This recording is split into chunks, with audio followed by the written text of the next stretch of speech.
Hello everybody. If you want to read all the stories in full, please go to www.steveuk.blog. Thank you. This upper advanced story is for everyone, but more particularly for one unique user on freefortalk.com. You know who you are. Short story 500. The Flesh Weaver. Upper Advanced. In the fog-shrouded town of Greyhaven, where cliffs jutted like broken teeth against the sea, the derelict textile factory stood as a decaying relic of a forgotten era. Once alive with the rhythmic clatter of looms, it now lay silent, its halls haunted by tales of workers who vanished decades ago. Locals whispered of a weaver, not of cloth, but of flesh. A malevolent force that consumed lives in its insatiable hunger. Elena, a journalist with an unrelenting thirst for hidden truths, arrived to unravel the mystery. The villagers' warnings, heavy and dread, only sharpened her resolve. She dismissed their fear as mere superstition, her ambition blinding her to the terror lurking within.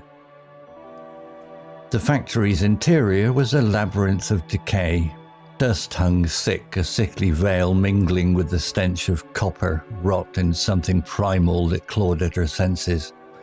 Elena's flashlight flickered, casting jagged shadows across rusted machinery, splintered beams, and floors littered with debris, tattered threads, corroded buttons, and fragments that looked disturbingly like bones, brittle and stained with dark, unnameable smears. A rhythmic clack echoed from the depths, a pulsing heartbeat that drew her deeper. Her pulse raced, her curiosity a tightening noose, urging her toward the factory's core, despite the growing dread in her gut. There she found an ancient loom, its frame gnarled like twisted bones, its threads glistening crimson, throbbing as if alive. The fabric it wove was grotesque, veined and pulsing, emanating a heat that made her skin crawl. The air was thick with the reek of blood and decay, a miasma that choked her lungs. Mesmerized, she reached out, her fingers brushing the fabric. It was warm, slick, writhing like living flesh. A needle snapped forward, piercing her fingertip. Her blood dripped onto the threads, which glowed brighter, drinking it greedily. Pain seared through her, rooting her in place. The loom's hum deepened into a guttural chant, vibrating in her bones, resonating with a malevolence that felt ancient and alive. Threads slithered up her arm, burrowing into her flesh like parasitic worms, stitching through veins, muscles and tendons. She screamed, clawing at her skin, but the threads multiplied, weaving deeper, tearing through her body. Blood poured from her wounds, pooling on the floor in intricate patterns that mirrored the loom's cursed design. Shadows stirred, figures emerged, their bodies unraveled into grotesque tapestries. The missing workers, their faces hollowed, limbs stretched into threads, stared with eyes still alive with terror, pleading and accusing. The loom was no machine, it was a predator, feeding on lives to craft its eternal fabric. Elena fought, her nails ripping flesh, but the threads pierced her heart, her lungs, her eyes. Her screams became wet gurgles as the loom unraveled her, stitching her in essence into its tapestry. She felt her memories, her fears, her very soul torn apart, woven into an internal pattern of agony. Her final vision was her own face, trapped in the fabric, mouth open in a scream that would echo forever. Weeks later, the factory was silent. Elena's camera, notes and bag lay scattered in the dust, her existence erased. The villagers, bound by fear, never searched for her. They knew the weaver's hunger, its need to feed its ceaseless craft. Years later, another journalist, Michael, arrived, lured by the same dark rumors. He found the loom, its tapestry now vast, intricate, with Elena's face among countless others. her eyes wide with unending torment. The loom clacked to life, its needles gleaming with hunger. The fog thickened outside, muffling his screams as the weaver claimed another soul. Its appetite was insatiable, its fabric growing ever larger, a grotesque monument to eternal suffering woven from the lives it devoured. Vocabulary notes. Derelict, adjective, definition, in a very poor condition due to disuse or neglect. Example, in the fog-shrouded town of Greyhaven, where cliffs jutted like broken teeth against the sea, the derelict textile factory stood as a decaying relic of a forgotten era. Context describes the abandoned, decaying state of the factory, setting a grim tone. Similar words: abandoned, dilapidated, forsaken, run down, neglected. Example sentence with similar word: the dilapidated warehouse was a haunting reminder of the town's lost industry. Malevolent, adjective, definition, having or showing a wish to do evil or cause harm to others. Example, locals whispered of a weaver, not of cloth, but of flesh, a malevolent force that consumed lives. Context emphasizes the evil nature of the weaver, heightening the horror.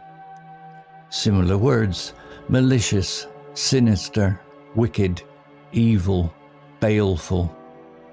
Example sentence with similar word: the sinister presence in the cave seemed to watch their every move. Gnarled, adjective, definition, twisted, knotted or rough, especially with age or from hard use. Example, there she found an ancient loom, its frame gnarled like twisted bones, its threads glistening crimson. Context described the loom's twisted, eerie appearance, likening it to bones for a gruesome effect. Similar words: knotted, twisted, contorted, warped, rugged. Example sentence with similar word: the contorted branches of the old tree cast eerie shadows on the ground. Miasma, noun, definition, an unpleasant or unhealthy smell or atmosphere, often associated with decay. Example, the air was thick with the reek of blood and decay, a miasma that choked her lungs. Context enhances the sensory horror by describing the foul atmosphere in the factory. Similar words: stench, reek, fetor, stink, foulness. Example sentence with similar word: the fetor of rotting leaves filled the swamp, making it hard to breathe. Insatiable, adjective, definition, impossible to satisfy, having an unquenchable desire or appetite. Example, its appetite was insatiable, its fabric growing ever larger, a grotesque monument to eternal suffering. Context highlights the weaver's endless hunger, reinforcing the horrific ending. Similar words: unquenchable, voracious, ravenous, unappeasable, greedy. Example sentence with similar word: the ravenous beast devoured everything in its path, never satisfied. Throbbing, adjective, verb, definition, beating or pulsing with a strong regular rhythm, often painfully. Example, the fabric it wove was grotesque, veined and throbbing, emanating a heat that made her skin crawl. Context describes the living, pulsing quality of the fabric, adding to the visceral horror. Similar words: pulsing, pulsating, beating, vibrating, pounding. Example sentence with similar word: her head was pounding with pain after the loud explosion. Unraveled, verb, definition, to undo or come apart, especially when woven or knitted, metaphorically to break down or disintegrate. Example, her screams became wet gurgles as the loom unraveled her, stitching her essence into its tapestry. Context describes the horrific process of Elena being torn apart and woven into the loom's fabric. Similar words: undone, unwoven, disintegrated, dismantled, broken apart. Example sentence with similar word. The old sweater disintegrated after years of wear, falling apart in her hands. Story written by Grok 3 AI. Image created by Grok 3 AI. To read all the stories in full, please go to www.steveuk.blog. Thank you. Hello, this is Steve. If you enjoyed the story, please would you take the time to leave a meaningful comment and click on the like icon. If you want to know when the next story has been uploaded, please click on the notify bell icon to be notified. If you haven't already, please subscribe to my channel and tell your English learning friends so they can benefit too. Thank you.